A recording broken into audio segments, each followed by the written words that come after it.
Kembali bersama kami, pemirsa. Pemerintah Kota Tasikmalaya memperlakukan karantina mikro di lingkungan pondok pesantren pasca ratusan santri dan pengajar pondok pesantren di Tasikmalaya terpapar COVID-19. Sementara itu 130 santri dan pimpinan pondok pesantren Darul Abror Boyolali menjalani isolasi mandiri.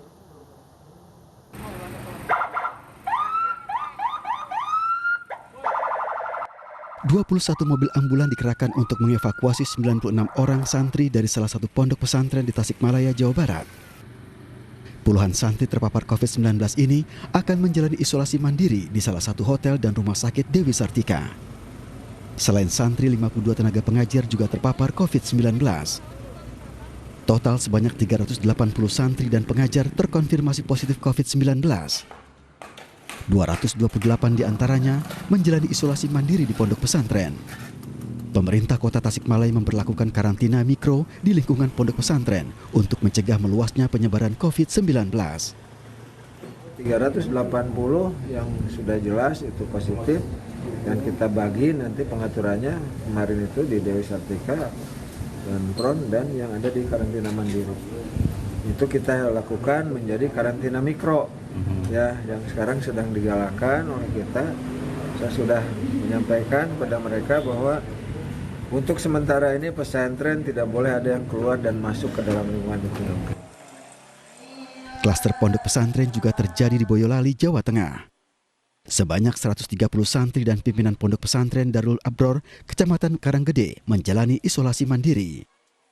Dari jumlah tersebut, 64 santri termasuk pimpinan pondok pesantren terkonfirmasi positif COVID-19. 15 santri masih menunggu hasil swab, sementara sisanya sudah dinyatakan negatif. Kita mendapatkan 64 orang positif ini, kita melakukan dari 3 kali gelombang swab. Jadi kita masih menunggu 15 orang yang kita swab, ini kita masih menunggu hasilnya. Saat ini pihak Satgas memperlakukan isolasi ketat dengan membatasi aktivitas dan akses keluar masuk pondok pesantren. Tim Liputan iNews melaporkan. Vaksinasi COVID-19 untuk kalangan pedagang dimulai pekan ini. Proses vaksinasi di Pasar Tanah Abang, Jakarta Pusat ditinjau langsung oleh Presiden Joko Widodo.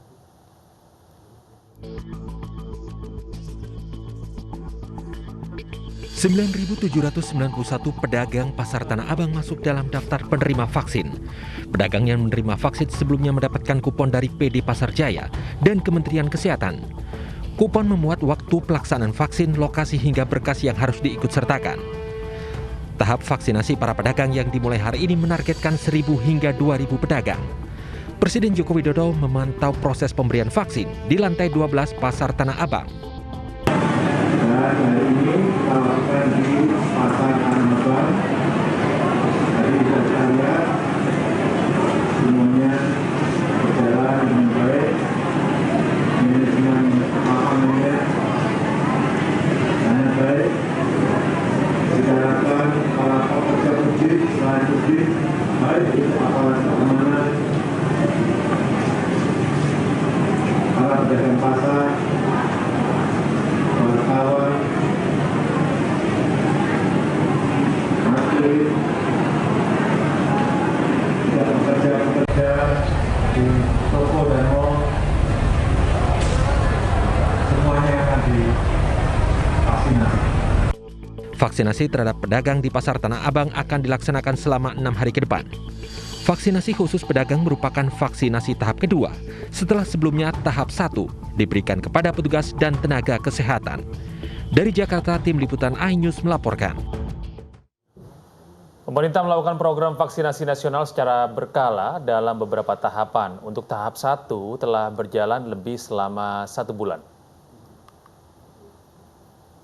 Sasaran pada vaksinasi tahap 1 adalah tenaga kesehatan dan tenaga penunjang. Ada 1,3 juta jiwa yang menjadi target dalam vaksinasi tahap 1 ini.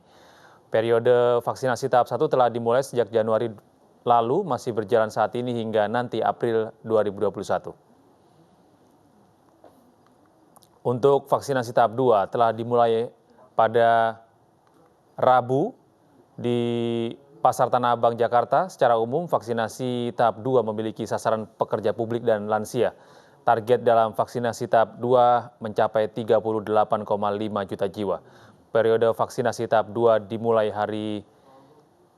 pada hari Rabu ini hingga Mei 2021.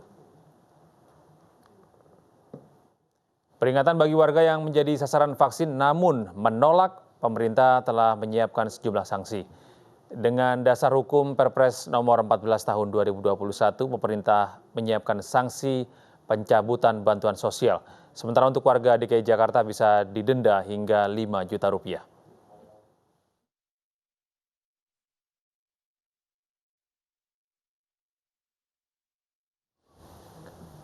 Pemirsa, Wakil Presiden Ma'ruf Amin menjalani vaksin COVID-19.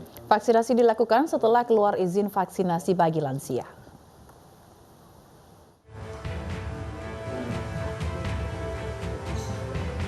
Wakil Presiden Ma'ruf Amin Rabu pagi mendapat suntikan vaksin COVID-19 produksi Sinovac. Vaksinasi dilaksanakan setelah keluar izin penggunaan darurat vaksin bagi golongan lanjut usia. Pemberian vaksin dilaksanakan di pendopo kediaman resmi Wapres di kawasan Jalan Diponegoro, Menteng, Jakarta Pusat. Seperti pelaksanaan vaksinasi pada umumnya, Wapres menjalani pemeriksaan fisik sebelum mendapat suntikan vaksin. Seusai vaksinasi, Wapres juga diperiksa kondisinya untuk memastikan tidak ada reaksi ikutan dari vaksinasi.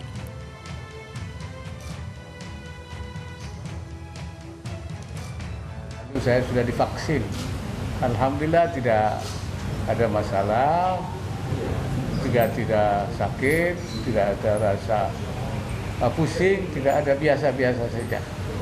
Oleh karena itu saya ajak semua yang sebangsa dengan saya lah, serumpun dengan saya, yang usianya sudah cukup lanjut, saya di atas 70, ini saya kira ternyata vaksin ini insya Allah tidak menimbulkan efek apa. Keikutsertaan Wapres yang berusia 77 tahun dalam program vaksinasi diharapkan menjadi contoh nyata uji klinis keamanan penggunaan vaksin kepada lansia secara luas. Berdasarkan data Kemenkes, persentase lansia yang terpapar virus corona di Indonesia sejumlah 10% dengan total kematian hingga 50%. Hal ini menunjukkan para lansia berisiko besar menghadapi pandemi COVID-19. Dari Jakarta, Tim Liputan iNews melaporkan.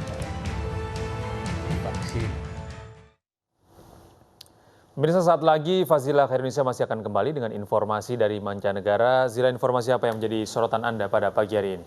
Ya Gede, pemirsa, usai jeda akan ada informasi mengenai Gunung Etna di Kepulauan Sisilia, Italia kembali erupsi pada Selasa lalu. Dan WHO melaporkan penurunan kasus COVID-19 secara global. Informasi mancanegara akan kami hadirkan sesaat lagi.